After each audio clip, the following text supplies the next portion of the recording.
Wali wajya mu ndege ni Rusizi wapi? Ariko uzi ko indege y'Rusizi ngitinda kuri airport kurusha mu kirere. Nuvuga ngo departure yayo ni saa 12 ikagenda saa 2 ikagenda iminota 15. Yagiye mu kadege. Ariko numvise ngo hari abantu batangiye kwigisha iboro by'indege, bigisha theory pratique ukajya kwigisha. Ladies and gentlemen, give it up for Eric Wirutsiro. Ganeze mu Gisiyoni mu gihugu cyo kwa Emmanuel. Ndeka nibuke amijete twamaranye imyaka 2 n'urugendo. Yigeze amemukira kandi nigeze anyibagirwa. Nanjye ndi hafi kumusanga. Amen. Mami vete we. Nagukumbura ndumubaba. Umusazi wansigiye uraterera. Urijimye teyuko wagiye ngukeneye ngo turere abana. Murakoze. Nitwe Eric Wirutsiro mugo ni Nyagatare. Nyine mwi minsi mikuru pe nanjye nagiye mu rugo Rutsiro ngiye kureba ababyeyi banje. Noneho ngewe mbana na mama gutsa ndi imfubyi. Noneho mama wanje yakureye muri ADPR naye nakureye muri ADPR ni umuntu usenga cyane naye ndi umuntu usenga cyane. Murabona nambaye n'agashapure. Noneho mama ajya gusenga. Hari abahungu duturanye ngo Eric Wirutsiro ngo wagiye Kigali idage ngo garutsiri irindi ngo umuntu w'umusongana gutyo w'imanzi. Nyine barancuka. Bancutse ndavuga ati wa mugaye nanjye ndi idage mwa bintu. Hari agakobwa rero dukundana k'Irutsiro. Mba ndagahamagaye. Karambwa ngo kagiye kuza kugira ngo nkemeze mba ngiye muri farumasi kureba kanini. Naragiye akanini ndaka.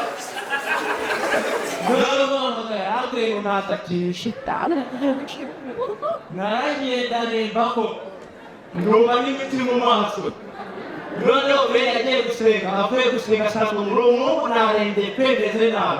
Arakati mwana wanjye abaye iki? Ndavuga ati mama ari umuntu usenga nanjye ndasenga. Abantu bancutse hari umukobwa arugiye kuza kunsura nkwa kanini ntacyo naguhisha. Mama ayitarira. Noneho nk'umuntu usenga atangira guhamagara abagore basengana. Ngarongo mama Karari ngo Karari Sarari ngaze hano mubwire. Baramubwira ngo ntawe uhari. Ngo mwana wanjye ndagufasha iki? Ngiye kumva amagoni. Ngo mama Kevin mbabara untize Kevin iminota 20 ndeta mugusubiza. Kevin araza. Kevin ndamukoresha mera akageza kwidirishya. Ngeringo uracyamukoresha ngo tumutirure. Nuko navuye Rutsiro.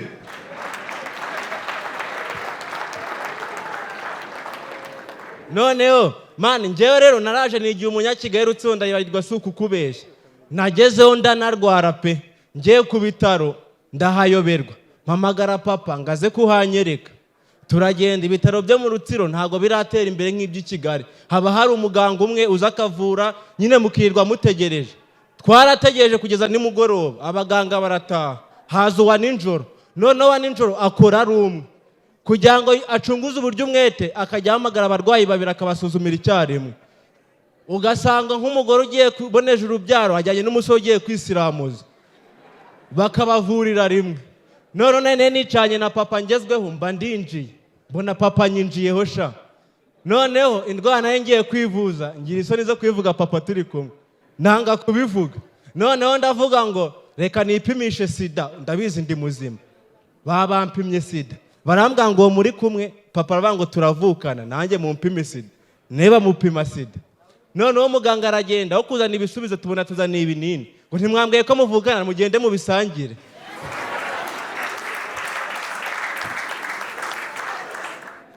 Rero Irutsiro ni ahantu nkunda cyane pe ni mu rugo.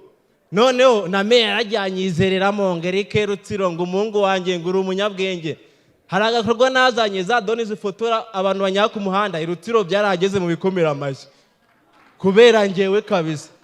None meya yarambwiye ngo rero ngo mwana wanjye ugomba kuzana ibindi bintu by'impinduka. Naragenda mubwira ati meya ndi umunyabwenge Rutsiro nako Kigali nzahimira Rutsiro. ndavuga ati reka dufate Sofiya tuzishyire mu imihanda yacu. Meya arabyumva, ariko ikibazo ni kimwe, mu muhanda wa Rutsiro bwira haciyemo imodoka imwe, Sofiya nta kazi yaba ifite.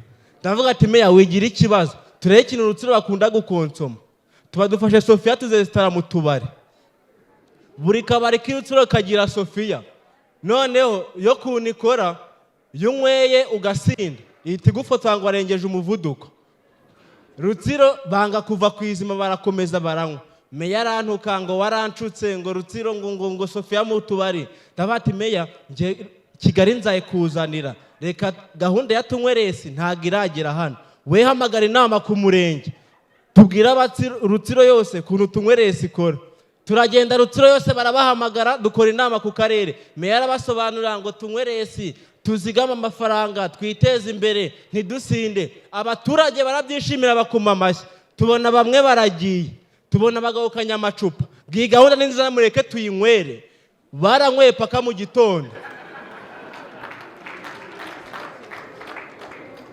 Noneho nyine mujya mubona hano basobanuzi basobanura filime pe, bajya batubeshya rimwe na rimwe. Twe mu rugo dukunda kwirebera Rocky. Ejo bundi twe turi kureba Rocky, ari njyewe papa na mama no muri famiye twese. Noneho Rocky hari gahunda agira yo kwamamaza. Filime igeze hagati iryoshye, turi kureba twinjoyinze, tugiye kubona Rocky atangiye kwamamaza ngo hano ngo hari imitingo yongera akanyabugabo ngo yishaka ngo 078 ngo 94 942. Tuma mama yesa kupa televiziyo abigize seri, ababwiye papa kudamaga ngo nta mayine tufite. Murakoze nitwereke Rutsiro. Iyi televiziyo ifite mu kabari kawe cyangwa muri resitora yawe cyangwa muri hoteli, iyi ngiyi ni ikurura abakiriya. Ngwino rero muri Kigali City Tower, umuryango nomero 18 muri ground floor muri Samsung 250 hari televiziyo umva guhera kuri puse yo hasi kuzamura 3 2 kugenda ukagira kuri 85 zose turazifite ku giciro cyiza cyane. Karibu wowe niba ugiye gukora ubukwe, ubwo niba ugiye gukora ubukwe ugiye kubwira ngo kaga televiziyo we na madamu zamumeze nk'abari guhengereza gutya, niko karuje kora televiziyo nziza iyi ngiyi. Reka nyibise kwanza uyirebe neza. Samsung 250.